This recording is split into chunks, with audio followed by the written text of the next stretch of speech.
Quiero invitarles a abrir sus Biblias conmigo al libro de Génesis, el capítulo 13. Génesis, el capítulo 13, y voy a leer el versículo 10. Resulta que aquí se relata la ocasión cuando los pastores de Abraham y los pastores de Lot se metieron en una pelea. Y por lo tanto Abraham y Lot decidieron que sería buena idea que cada uno se fuera por su lado. Encontramos en este versículo una descripción del valle a donde se encontraban esas ciudades de Sodoma y Gomorra, también conocidas. Dice allí en el versículo 10, y alzó Lot sus ojos y vio toda la llanura del Jordán, que toda ella era de riego, como el huerto de Jehová. Pregunta, ¿cuál es el huerto de Jehová? El huerto del Edén, exactamente. Dice que era como el huerto de Jehová, como la tierra de Egipto en la dirección de Zoar, que es un área muy fértil, antes que destruyese Jehová a Sodoma y a Gomorra. Esa región, según el versículo que acabamos de leer, era una región hermosa, lo que se conoce como el Valle del Jordán.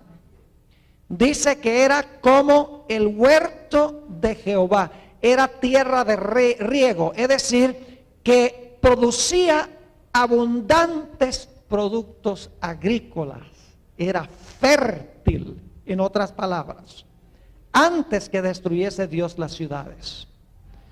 Pero nos dice en el versículo 13 que estas ciudades eran muy impías.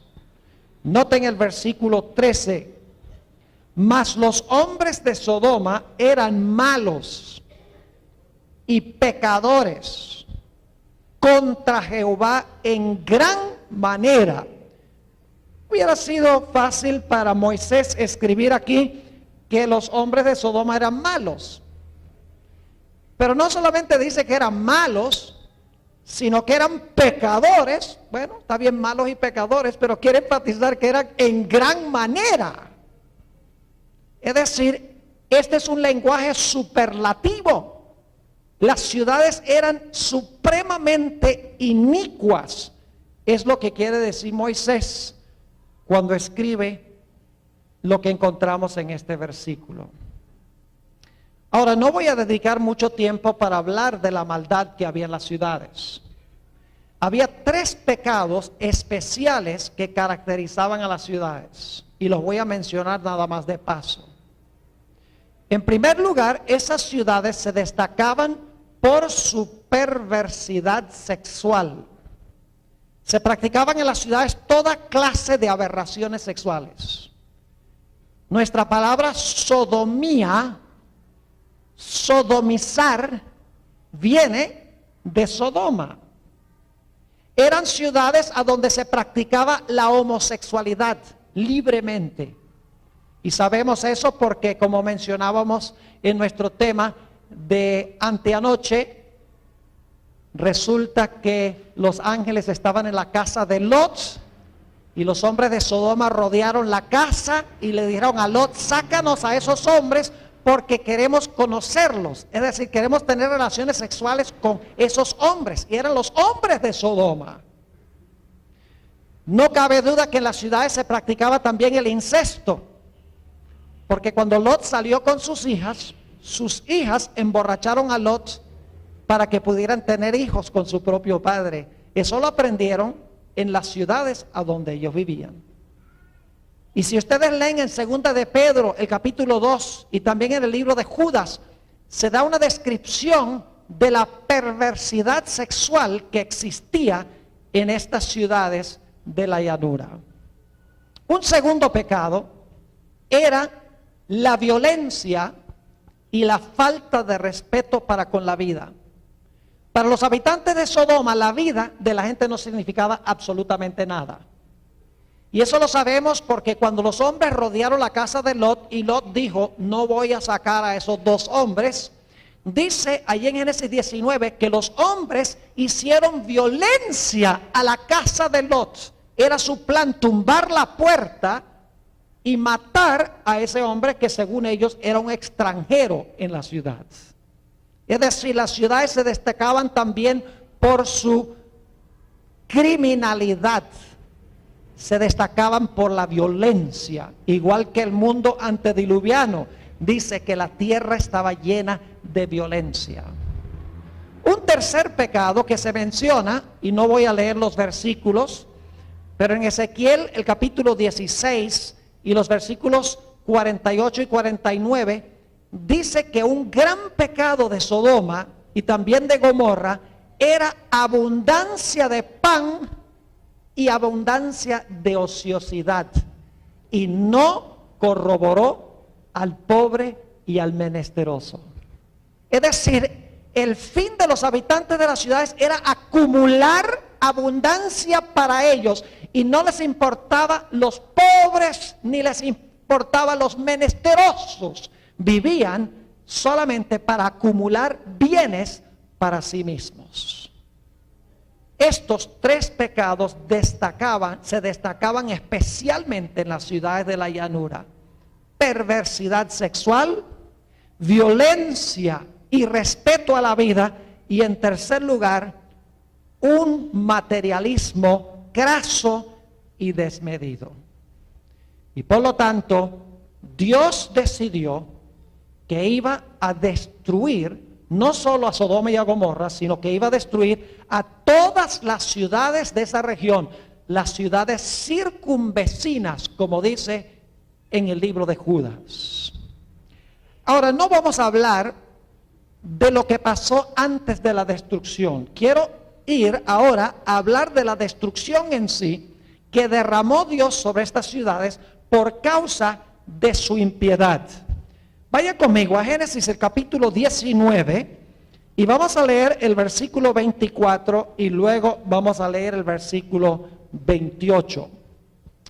Génesis 19, 24 dice: entonces Jehová hizo llover sobre Sodoma y sobre Gomorra azufre y fuego. Y ahora noten de dónde vino el fuego.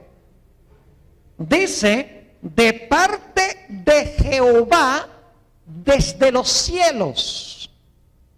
¿De dónde vino el fuego y el azufre? Del cielo. ¿De cualquier parte en el cielo? No. ¿Vino de dónde? De parte de Jehová en el cielo. Quiero que recuerden eso, que el fuego se originó con Jehová, dice el texto. Claramente, leo nuevamente, dice que el fuego vino de parte de Jehová desde los cielos. Es decir, el fuego salió de Jehová y consumió a las ciudades de la llanura.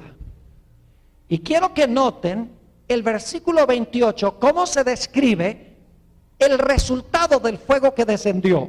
Dice allí en el versículo 28, hablando de Abraham, dice, y miró hacia Sodoma y Gomorra, y hacia toda la tierra de aquella llanura miró. Y he aquí que el humo subía de la tierra como el humo de un horno.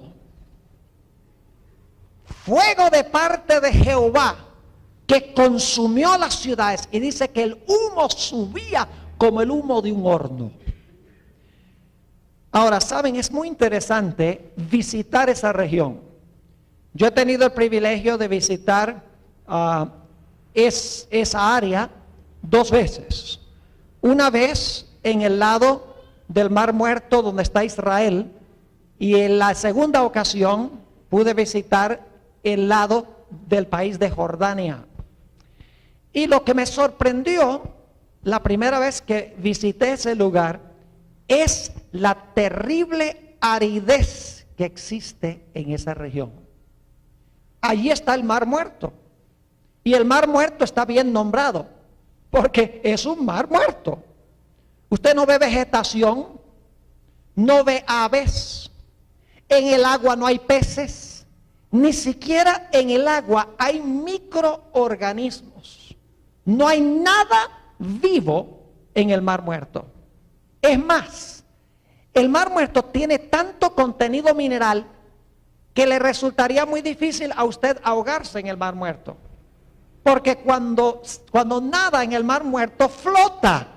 Es decir, puede ser muy profundo donde está y no necesita ninguna ayuda para flotar porque flota automáticamente.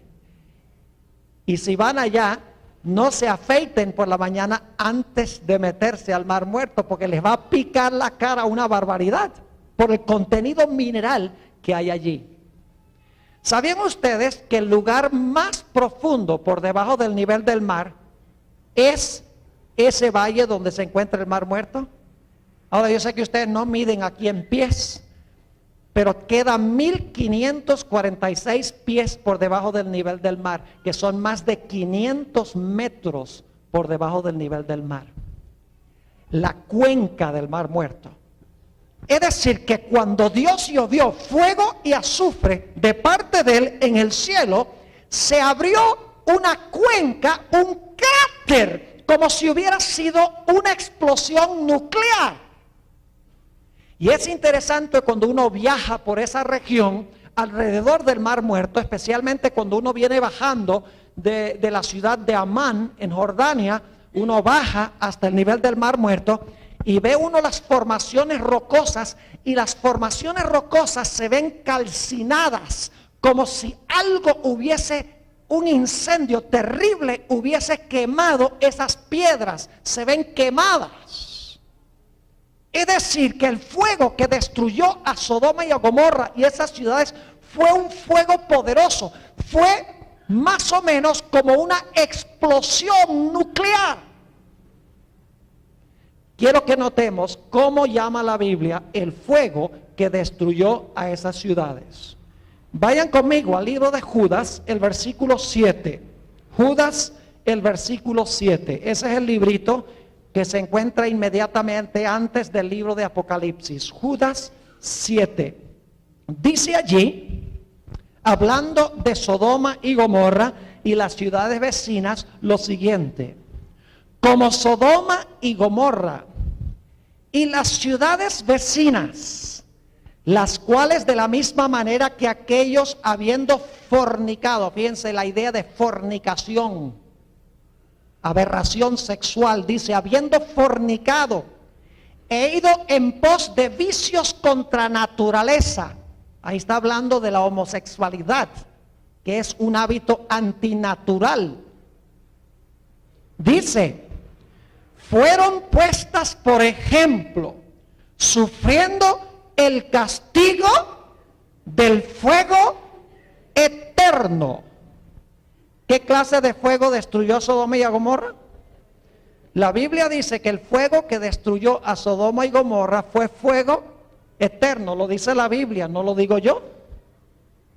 De nuevo, la última parte del versículo dice, habiendo fornicado e ido en pos de vicios contra la naturaleza, fueron puestas, por ejemplo, sufriendo el castigo del fuego eterno. Fueron destruidas con fuego eterno.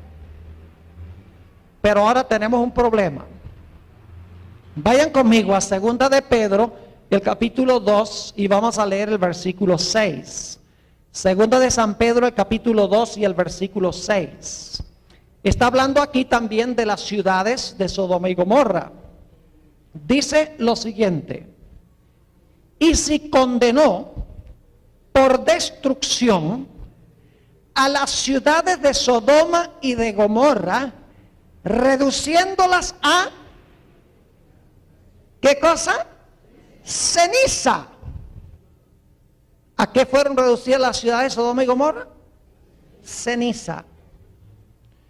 Quiero preguntarles, ¿cuántos de ustedes alguna vez han procurado usar cenizas como combustible? ¿Qué son cenizas? Es el resultado de lo que hace el fuego. Y una vez que el fuego termina de consumir lo que hay para consumir, el resultado son ¿qué?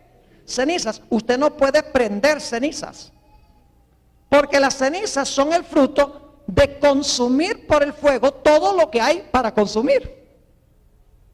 Ahora tenemos un problema, porque aquí dice en Judas que las ciudades fueron destruidas con fuego eterno, pero dice que fueron reducidas a cenizas, es decir, se apagaron. Entonces uno dice, ¿cómo es que las ciudades fueron destruidas con fuego eterno y sin embargo no están ardiendo hoy? Fueron reducidas a cenizas. Pues yo quiero decirles esta noche que el fuego que consumió a Sodoma y a Gomorra nunca se apagó. El fuego todavía está ardiendo hoy. Y ustedes dicen, Pastor Bor, se está contradiciendo, porque usted acaba de decir que las ciudades fueron reducidas a cenizas y se apagaron. Y es verdad, las ciudades fueron reducidas a cenizas y se apagaron, pero el fuego que las quemó no se apagó. Y ustedes dicen, ¿cómo así? Vamos a ver lo que tiene que decir la Biblia. Tenemos que entender qué es el fuego. Vayan conmigo a Deuteronomio 4. Deuteronomio 4 y el versículo 23 y 24. Deuteronomio 4 y el versículo 23 y 24. Aquí Dios le está advirtiendo al pueblo de Israel de que no practiquen la idolatría.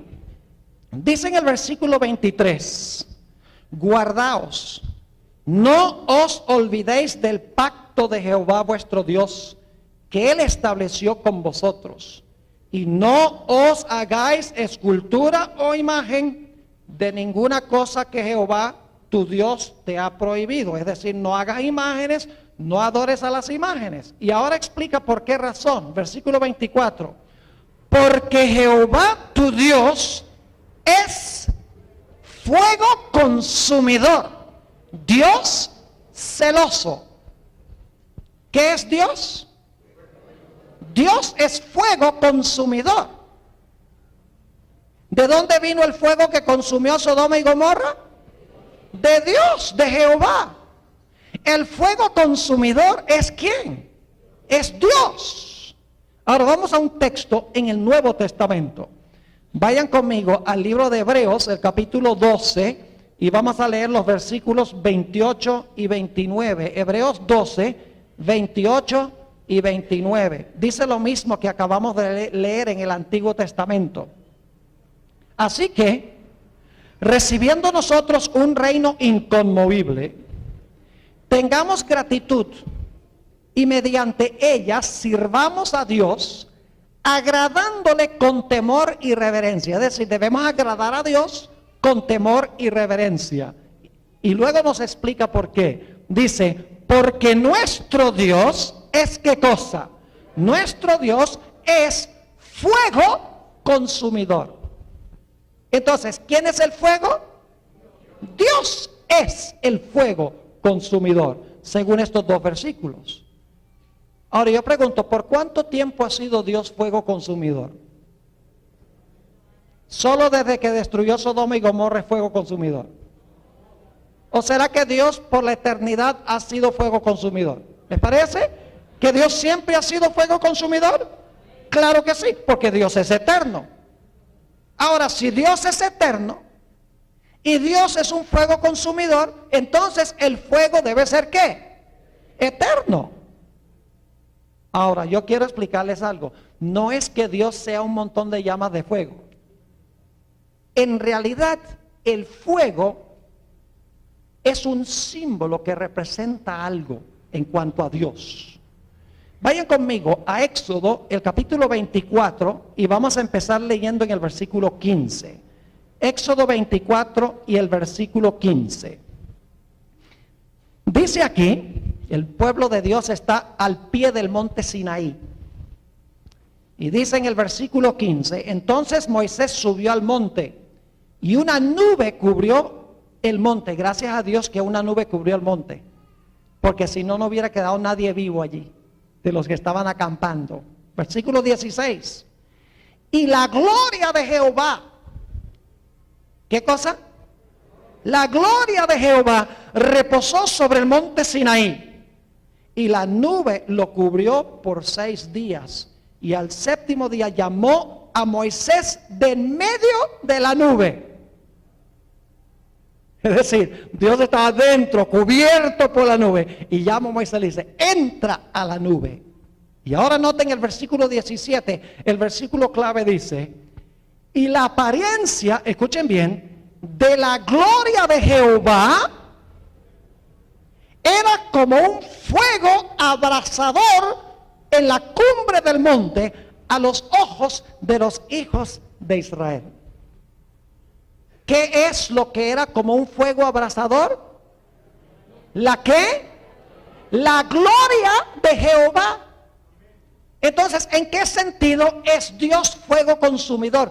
Lo que consume es su ¿qué? Su gloria.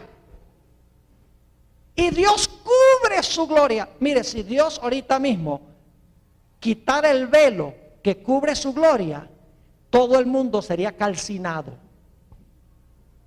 Pero Dios ha ocultado su gloria para podernos salvar y no destruirnos. Es decir, que el fuego consumidor es la gloria de Dios. Y esto nos ayuda a explicar cómo en Apocalipsis el capítulo 15 dice que el trono de Dios está sentado y luego delante de él dice que hay un mar de vidrio mezclado con fuego. Y uno dice, qué cosa rara, un mar de vidrio mezclado con fuego. ¿Qué es eso? Yo nunca he visto un mar que sea de vidrio y que esté mezclado con fuego. Déjenme explicarles cómo debemos entender ese texto. El trono de Dios está por encima del mar de vidrio. Y la gloria de Dios es tan grande que la gloria de Dios se refleja ¿dónde? Se refleja en el mar y hace que el mar parezca mezclado ¿con qué? Mezclado con fuego. Noten lo que dice Primera de Timoteo, el capítulo 6 y el versículo 16. Primera de Timoteo, el capítulo 6 y el versículo 16. Está hablando aquí de Dios. Y dice lo siguiente, hablando de Dios. El único que tiene inmortalidad. Y ahora escuchen lo que dice la siguiente frase. Que habita ¿en qué?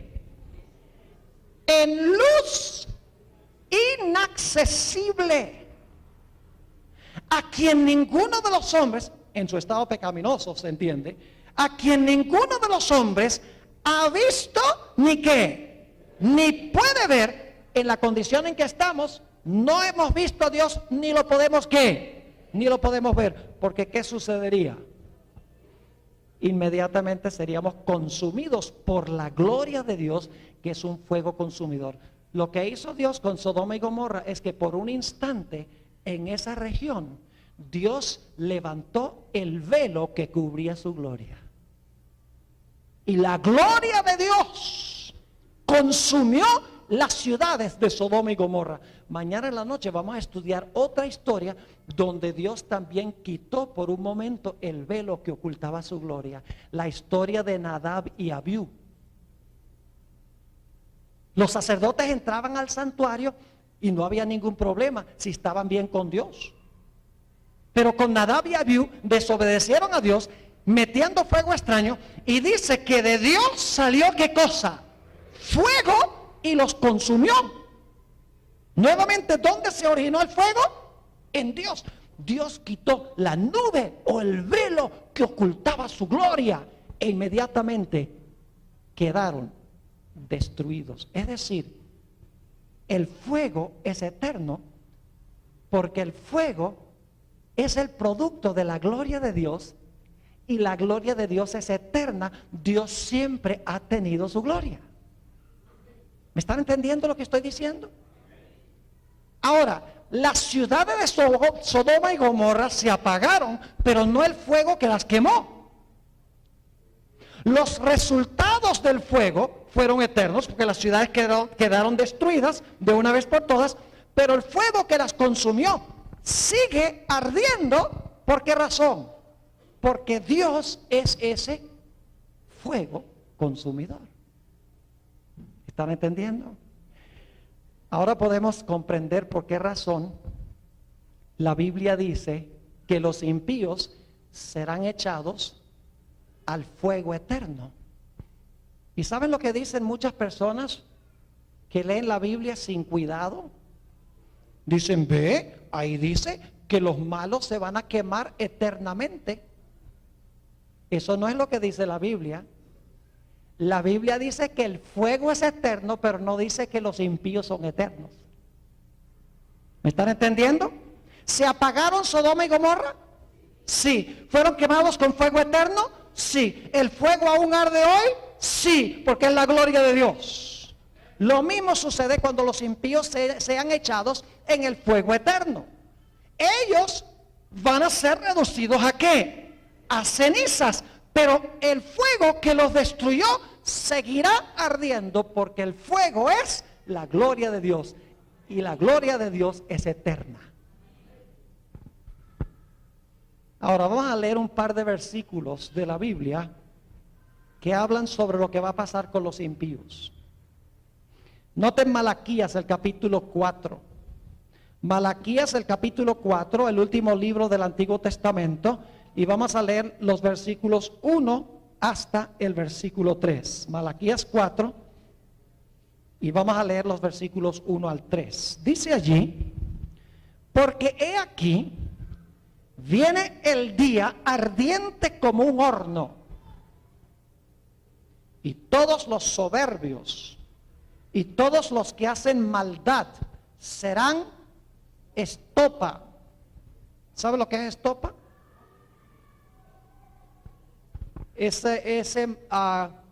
Como hilitos que se usan para brillar los carros. Eso es estopa. Yo pregunto, ¿la estopa se quema muy bien? Claro que sí. Dice, los que hacen maldad serán estopa. Aquel día que vendrá, los abrazará. ¿Qué fuego los va a abrazar? ¿Ah? Fuego eterno, ¿verdad que sí? A la luz de otros versículos de la Biblia.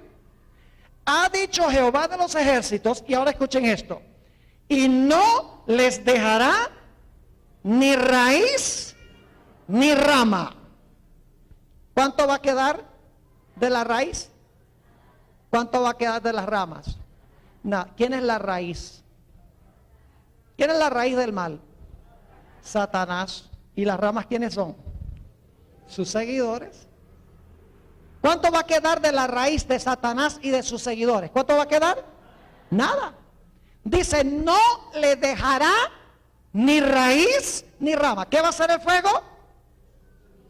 Los va a consumir y van a dejar de ser. Note lo que sigue diciendo el versículo 2. ¿Y qué tal los que son fieles a Dios? ¿Qué va a hacer el fuego con ellos? ¿Será que el fuego va a quemar a los hijos de Dios también? No, note que el versículo 2. Mas a vosotros, los que teméis mi nombre, nacerá el sol de justicia. En sus alas traerá salvación, y saldréis y saltaréis como becerros de la manada. El fuego consume a la raíz y a las ramas, pero no consume a los hijos de Dios. Y noten el versículo 3. Dice, hollaréis a los malos, los cuales serán ¿qué? Ceniza bajo las plantas de vuestros pies. En el día en que yo actúe, ha dicho Jehová de los ejércitos. ¿Qué va a pasar con los impíos? ¿Se van a tornar qué? Cenizas. O sea, van a seguir ardiendo para siempre. Los impíos nunca se van a apagar.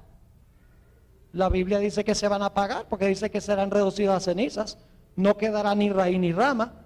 Lo que no se apaga es ¿qué cosa? El fuego que los quemó. ¿Está comprendiendo lo que estoy diciendo? Ahora vamos a hablar un momentico, un poco más de esa raíz del mal. Ezequiel, el capítulo 28. Ezequiel, el capítulo 28, y voy a leer los versículos 28 y 29, y ustedes saben que este capítulo está hablando del querubín cubridor, ¿verdad que sí? ¿Quién era el querubín cubridor?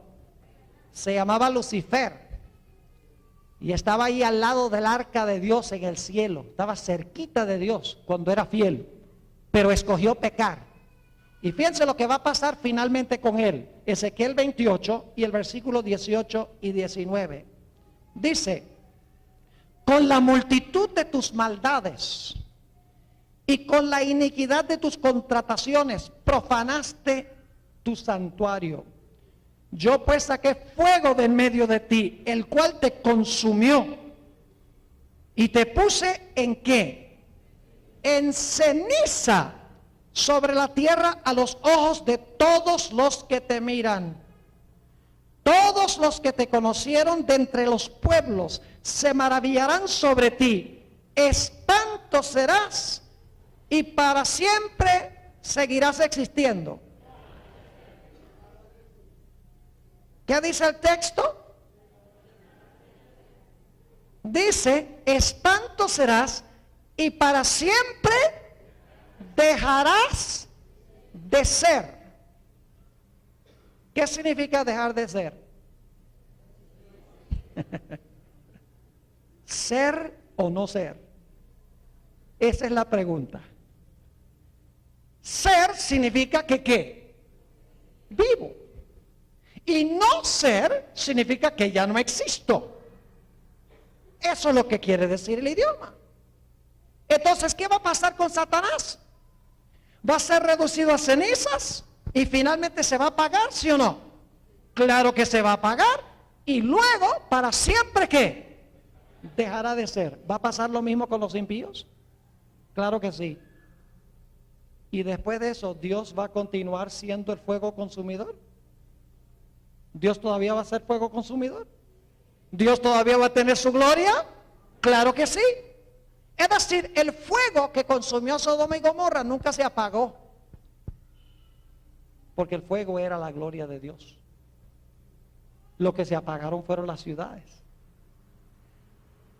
Ahora quiero compartir con ustedes algo que es de gran importancia. La mayoría de las iglesias hoy en día enseñan que Dios va a echar a los impíos en las llamas del infierno y que se van a retorcer y van a sufrir allí en el fuego por los siglos sin fin, por la eternidad, y nunca se van a apagar. Eso es lo que enseña la mayoría de las iglesias. Pero ahora les voy a leer un versículo que les va a demostrar que no son los malos los que van a estar en el fuego, sino los buenos. Los malos no son los que van a habitar en medio del fuego, son los buenos. ¿Y usted qué dice, pastor? ¿Qué herejía es esa? Vayan conmigo a Isaías. Dejamos que la Biblia se explique sola, buscando los textos, comparando un versículo con otro. Vayan conmigo a Isaías el capítulo 33. Isaías el capítulo 33. Y voy a leer empezando en el versículo 12, 33 y el versículo 12. Dice aquí, Isaías 33 y el versículo 12. Y los pueblos serán como cal quemada, como espinos cortados serán quemados con fuego. Está hablando de los impíos, van a ser quemados con fuego. Oíd los que estáis lejos lo que he hecho, y vosotros los que estáis cerca, conoced mi poder. Los pecadores se asombraron en Sión, espanto sobrecogió a los hipócritas. Y ahora noten las dos preguntas que se hacen. ¿Quién de nosotros morará con el fuego consumidor? ¿Quién de nosotros habitará con las llamas eternas? El que camina en justicia y habla lo recto, el que aborrece la ganancia de violencias, el que sacude sus manos para no recibir cohecho, es decir, para no recibir, ¿qué palabra usamos aquí? Soborno, muy bien, para no sobornar. Sigue diciendo, el que tapa sus oídos para no oír propuestas sanguinarias, el que cierra sus ojos para no ver cosa mala. ¿Quiénes son los que van a habitar en medio de las llamas eternas? ¿Quién? No son los justos, no son los injustos, sino que son ¿quiénes? Los justos. ¿Por qué los impíos no pueden habitar en las llamas eternas? Porque las llamas los reducen a cenizas. Pero los hijos de Dios, según dice esto, aquellos que son fieles al Señor, van a tener un carácter a prueba de fuego. Un carácter a prueba de fuego.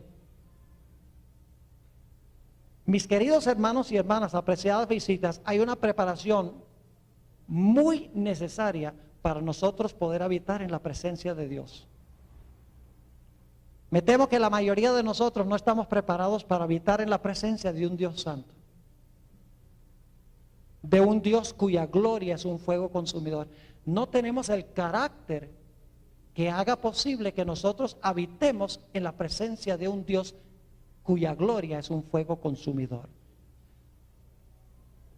¿Qué necesitamos hacer nosotros para tener ese carácter a prueba de fuego?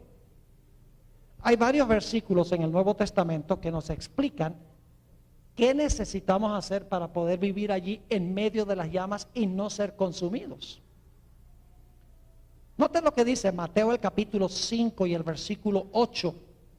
San Mateo el capítulo 5 y el versículo 8. Muy interesante, una de las bienaventuranzas de Jesús. Y Jesús dice, bienaventurados los de ¿qué? Los de limpio corazón, porque ellos verán a Dios. ¿Qué necesitamos tener para ver a Dios? Limpio corazón. Y saben que cuando el corazón está limpio, las palabras son limpias también, porque de la abundancia del corazón habla la boca. Cuando el corazón está bien, las acciones son buenas, porque del corazón salen, Jesús dijo, malos pensamientos, homicidios, adulterios. El que mira a una mujer para codiciarla, ya adulteró con ella, ¿dónde? En su corazón. Cuando el corazón está bien, las palabras y las acciones y los pensamientos están bien. ¿Me explico? Bienaventurados los de limpio corazón, porque ellos verán a Dios.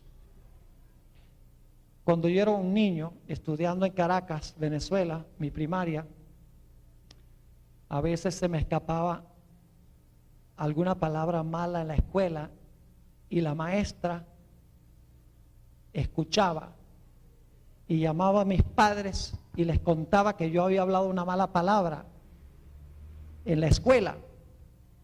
Y no solo me castigaban en la escuela, sino que cuando llegaba a la casa era otro castigo más, doble castigo. Y el castigo algunas veces era que mi mamá tomaba una barra de jabón y me lavaba la boca con jabón. Sabía feo, ¿saben? ¿Han probado jabón alguna vez? Y me hacía, y me daba bastante jabón, no era solamente un poquito, que quería que quedara bien limpia la lengua. Y ya después, cuando crecí, hace unos pocos años, estaba en la casa visitando a mi mamá y le dije a mi mamá, oye mamá, todavía me acuerdo aquellos días cuando me lavaba la boca con jabón. Dice, el problema es que me lavaste lo que no era. Lo que tenías que haberme lavado era el corazón. Y entonces la boca iba a hablar bien. Si el corazón está mal, la boca va a hablar mal. Si el corazón está mal, vamos a actuar mal. ¿No es así? Por eso dice, bienaventurados los de limpio corazón y también limpios de acción, porque ellos que verán a Dios. Noten primero de San Juan, el capítulo 3 y el versículo 1 al 3. Primero de San Juan, el capítulo 3 y el versículo 1 al 3. Quiero que noten otra vez la idea de que necesitamos una purificación especial de nuestra vida, de nuestro carácter, de nuestro ser, para poder habitar en la presencia de un Dios santo. Dice ahí en el versículo 1 de Primera de Juan 3, mirad cuál amor nos ha dado el Padre para que seamos llamados hijos de Dios. Por esto el mundo no nos conoce, porque no le conoció a Él. Amados, ahora somos hijos de Dios y aún no se ha manifestado lo que hemos de ser. Pero sabemos que cuando Él se manifieste, es decir, cuando Jesús venga, seremos semejantes a Él porque le veremos tal como Él es. ¿Cómo vamos a estar cuando Jesús venga? ¿Vamos a ser qué? Semejantes a Él, dice aquí. ¿Y qué tenemos que hacer para ser semejantes a Él? Versículo 3. Y todo aquel que tiene esta esperanza en Él, ¿qué hace ahora? Se purifica a sí mismo, así como Él es puro. ¿Qué hacen los que tienen la esperanza de la venida de Jesús? Se purifican a sí mismos como Él es ¿qué? Puro. Noten el libro de Hebreos, el capítulo 12 y el versículo 14. Hebreos el capítulo 12 y el versículo 14. La misma idea surge de nuevo allí. Dice en el versículo 14 de Hebreos 12, seguid la paz con todos. ¿Y la qué?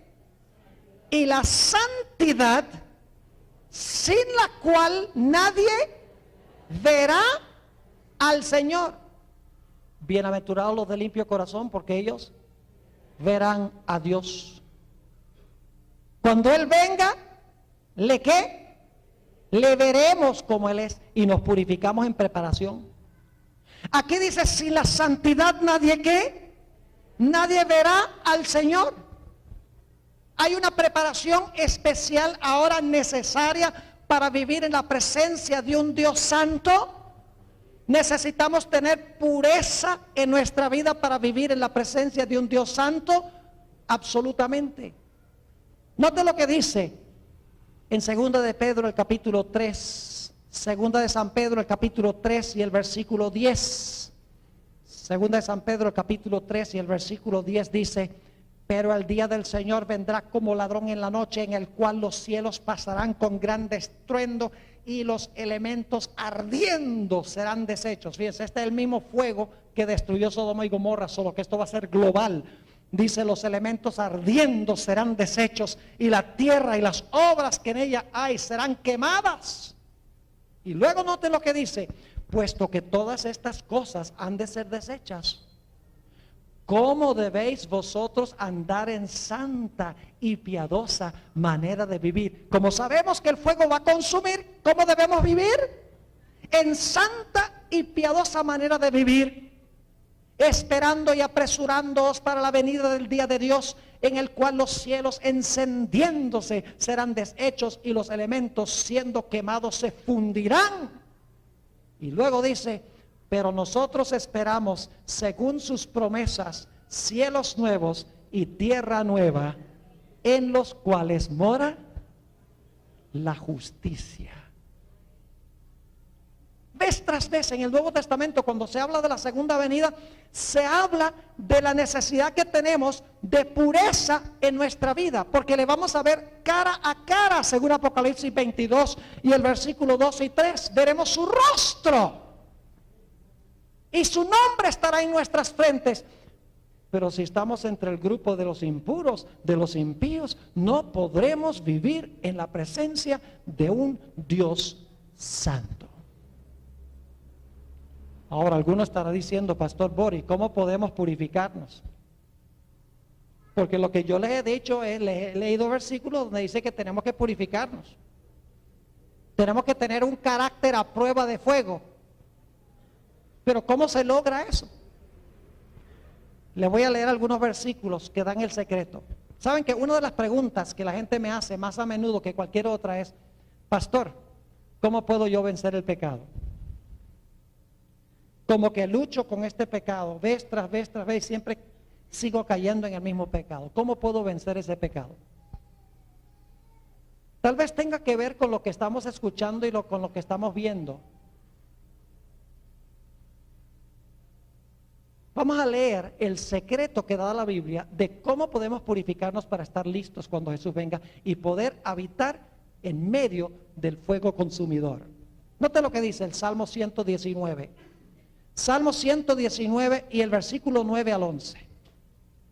Salmo 119 y el versículo 9 al 11. Y esto lo escribe el salmista especialmente para los jóvenes. Y tenemos muchos jóvenes aquí esta noche.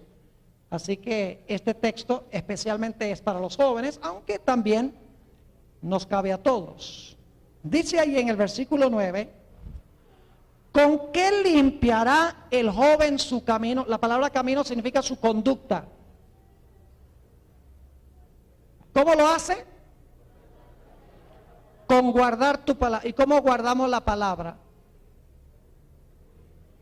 ¿Cómo guarda usted la palabra?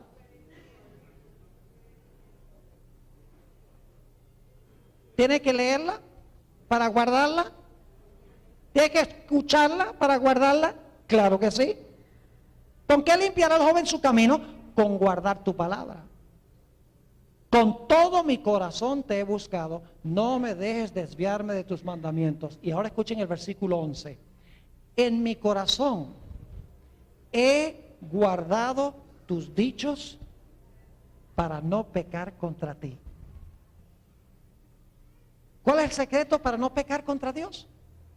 ¿Guardar qué cosa? Su palabra y sus dichos, ¿dónde? En el corazón. Porque cuando lo guardamos en el corazón, la palabra de Dios expulsa del corazón todo lo que es malo. ¿Saben cuál es el problema? El problema es que nosotros estamos llenando nuestra mente, estamos llenando el corazón de mucha televisión, de muchas telenovelas. Estamos llenando nuestro corazón de mucha música mundana. Estamos llenando nuestro corazón de cosas que contaminan el corazón en lugar de limpiar el corazón. ¿Es así o no es así? Claro, en esta iglesia no. Esta es la excepción a la regla. Mire, si usted mete basura en un tarro de basura, ¿qué va a sacar el camión cuando venga a recoger la basura? Basura. Si usted echa basura en su mente y en su corazón, ¿qué va a salir? Basura. Es automático. Lo que metemos sale. La gente dice, ay, ¿por qué tengo estas tentaciones sexuales? Posiblemente sea porque estamos viendo pornografía en el internet. O estamos viendo cosas indebidas por televisión. O estamos escuchando cosas indebidas. Eso entra y contamina el corazón, fortalece el pecado en el corazón. Pero cuando yo guardo la palabra de Dios en mi corazón, la palabra de Dios busca el pecado y lo expulsa del corazón. Por eso necesitamos estudiar la palabra de Dios más y tenemos que orar más cuando estudiamos la palabra de Dios. Para que al estudiarla le digamos a Dios, Señor, haz que esta palabra entre, busque el pecado y lo expulse de mi vida. Y mientras más tiempo pasamos en la palabra, más victoria tenemos sobre el pecado. Es una ley de la vida. Noten San Juan 15 y el versículo 3. Esta idea se encuentra muy comúnmente en la Escritura. San Juan el capítulo 15 y el versículo 3 es la parábola de la vid y los pámpanos. Y dice Jesús aquí, en cuanto a sus discípulos, ya vosotros estáis ¿qué? Limpios. ¿Y cómo es que quedaron limpios? Ya vosotros estáis limpios por la ¿qué? Por la palabra que os he hablado. ¿Qué es lo que limpió a los discípulos? La palabra los limpió. ¿Qué es lo que limpia nuestro corazón? La palabra de Dios. Note lo que dice Efesios el capítulo 5. Efesios el capítulo 5 y vamos a leer los versículos 25 al 27. Efesios 5, 25 al 27 está hablando del plan de Dios para su iglesia. Y fíjense qué tremendo plan tiene Dios para su iglesia. Dice allí en el versículo 25, maridos, amad a vuestras mujeres así como Cristo amó a la iglesia y se entregó a sí mismo por ella, ¿Por qué se entregó Jesús para la iglesia? Sigamos leyendo. ¿Para qué? Para santificarla.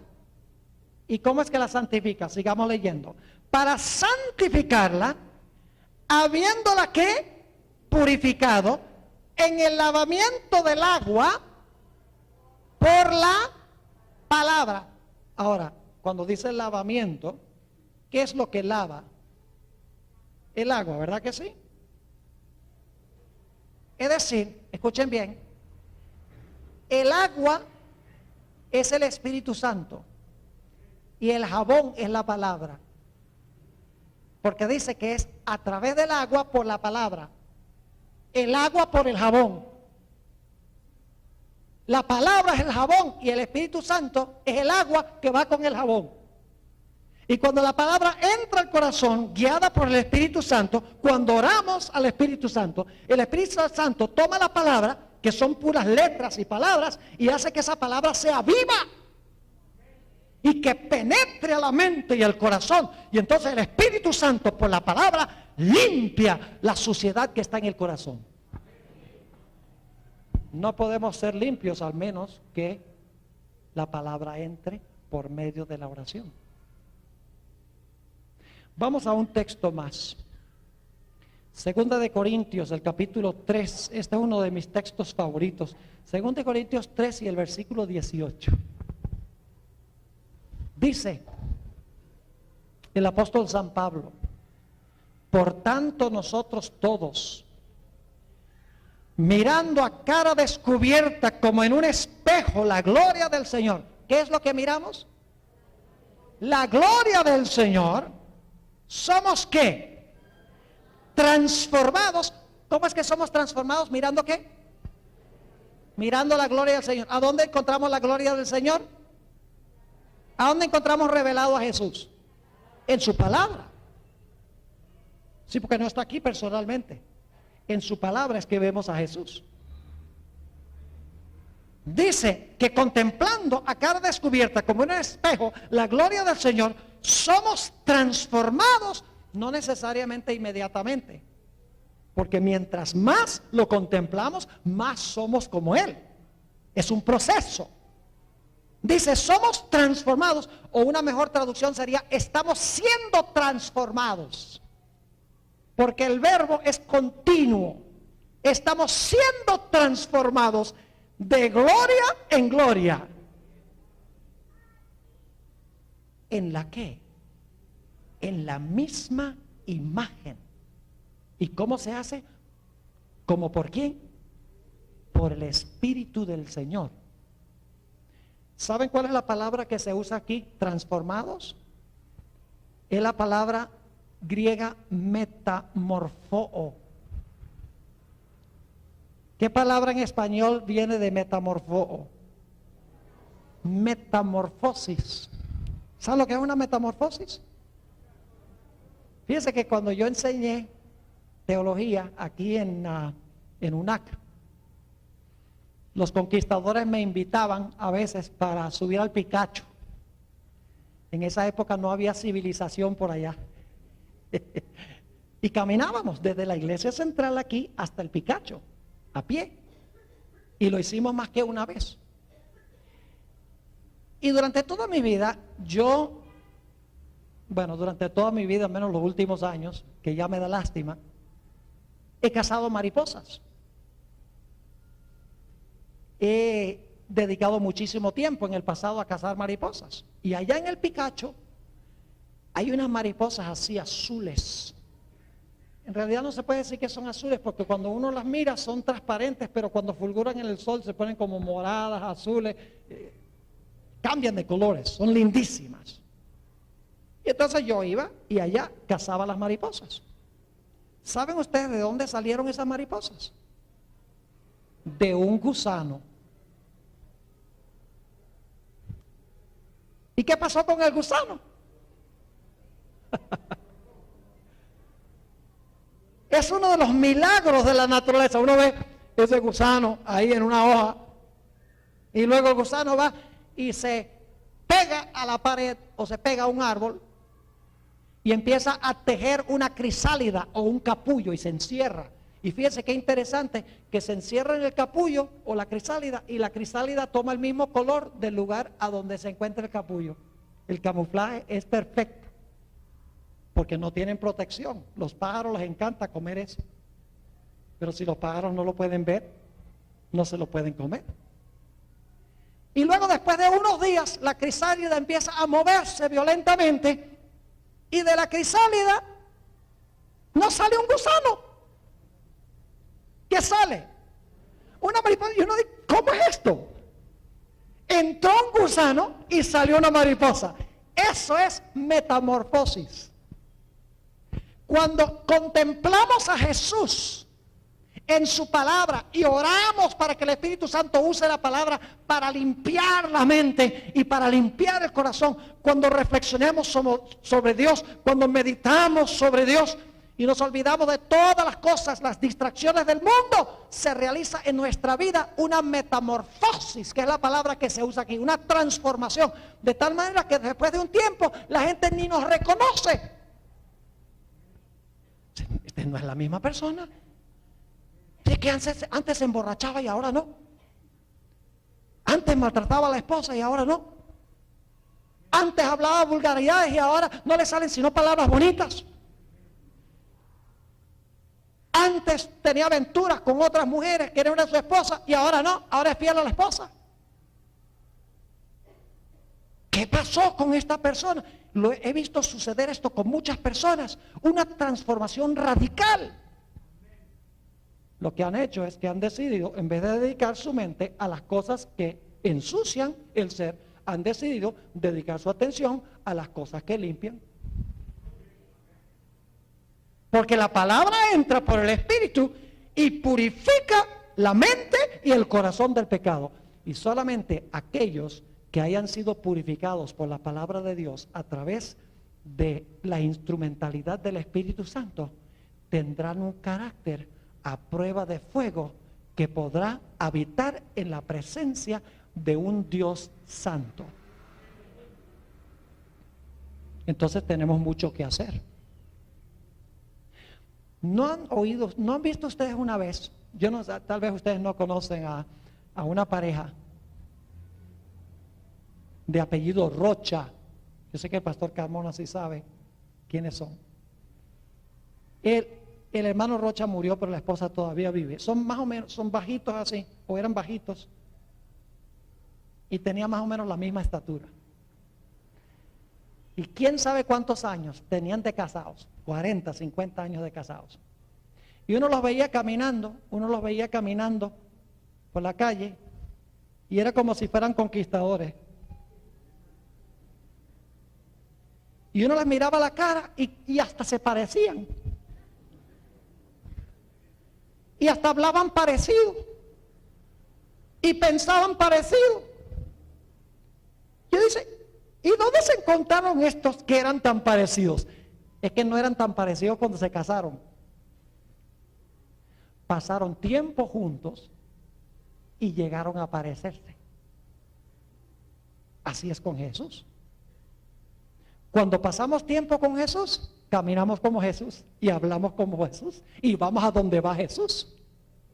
Y pensamos como pensó Jesús y sentimos como sintió Jesús. Y entonces, a medida que el Espíritu Santo purga y purifica nuestra vida, llegamos al punto donde tenemos un carácter a prueba de fuego. Quiero concluir en esta noche con una historia bíblica que yo me imagino que ustedes sabían que yo iba a terminar con esta historia.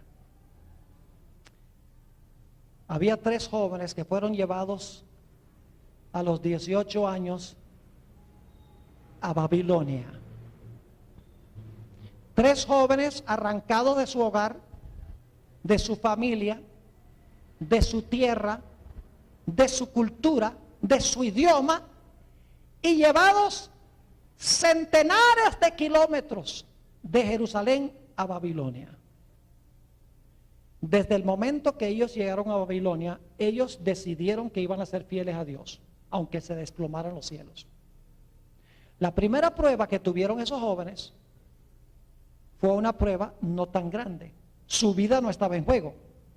En juego estaba la vida del cocinero, pero no la de ellos. Cuando llegaron los tres jóvenes y Daniel, Ananías, Misael y Azarías, los nombres hebreos, y Daniel, le dijeron al cocinero: mira, nosotros no podemos comer la comida del rey, porque tiene carne de puerco, y la Biblia prohíbe la carne de puerco.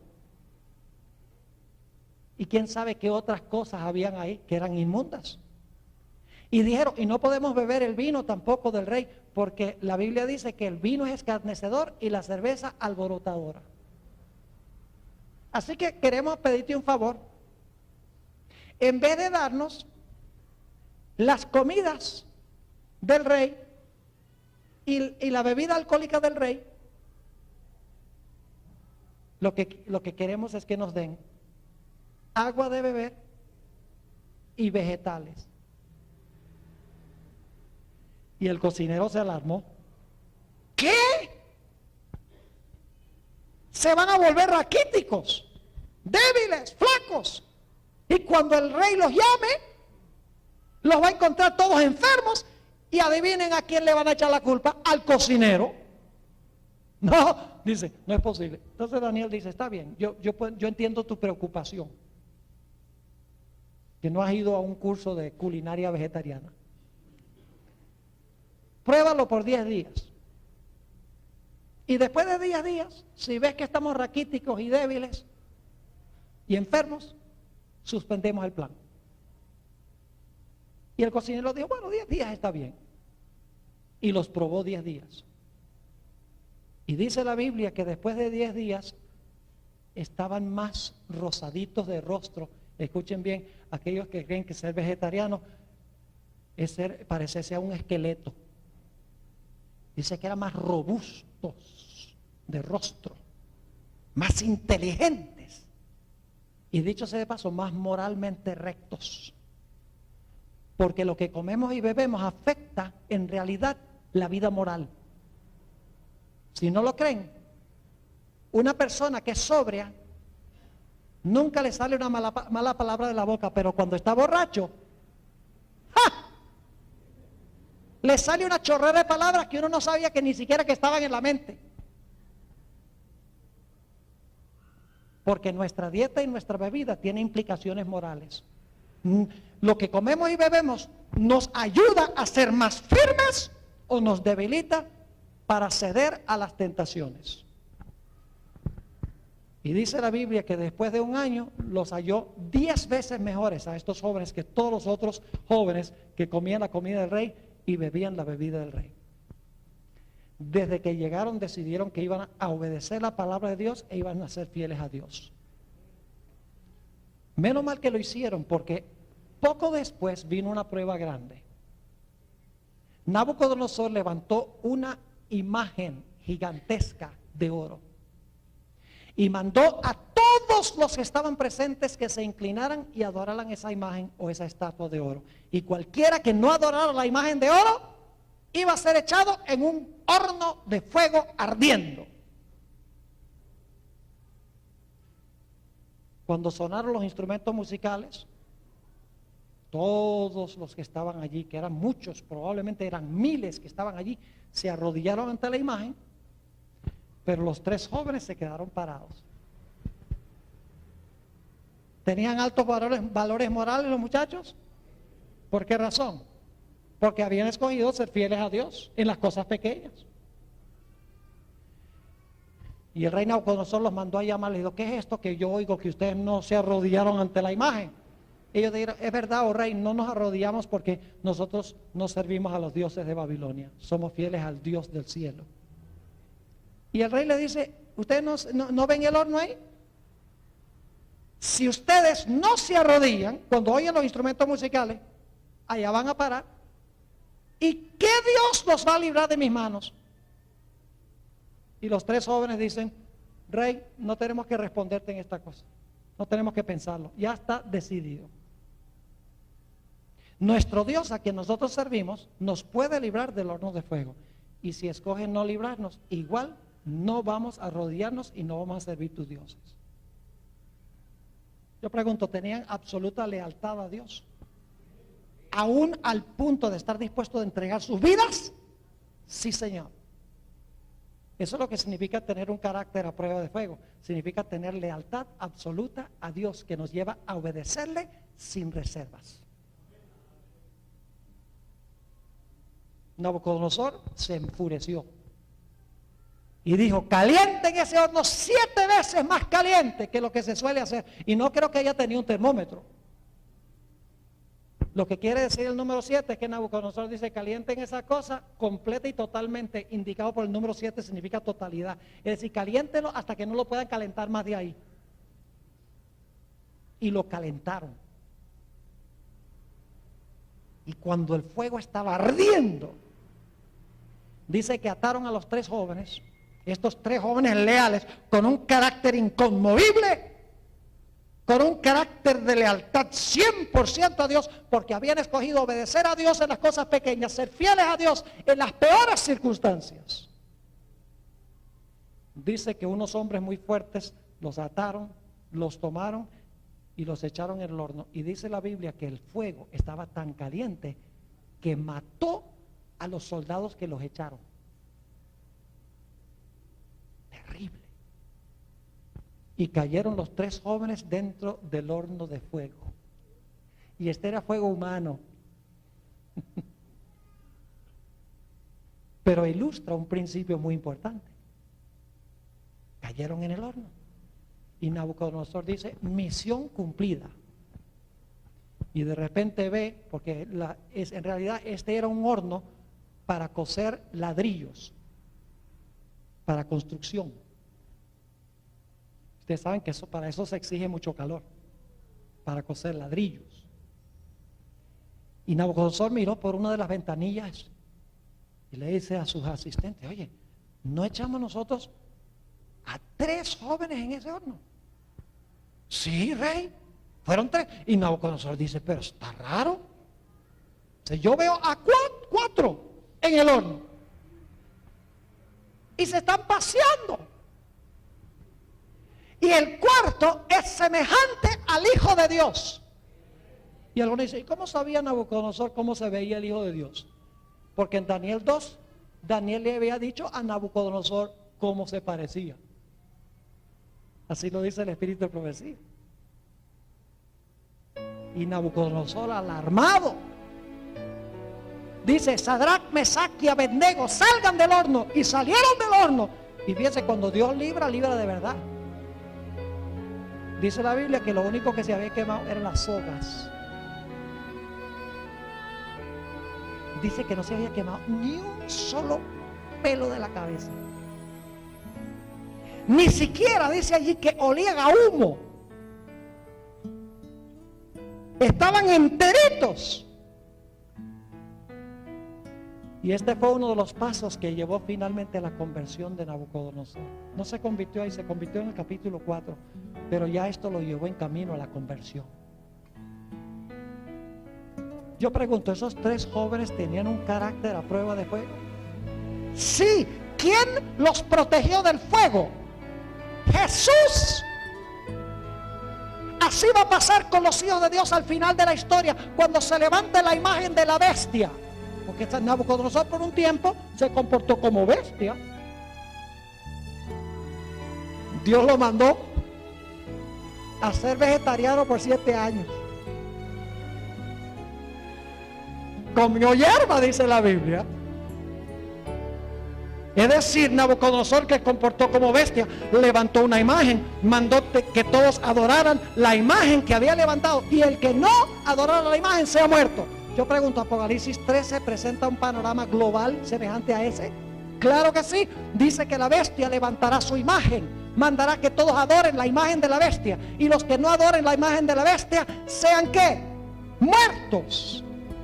Pero yo pregunto, al final de la historia va a haber un pueblo que refleja las características de estos 3 jóvenes.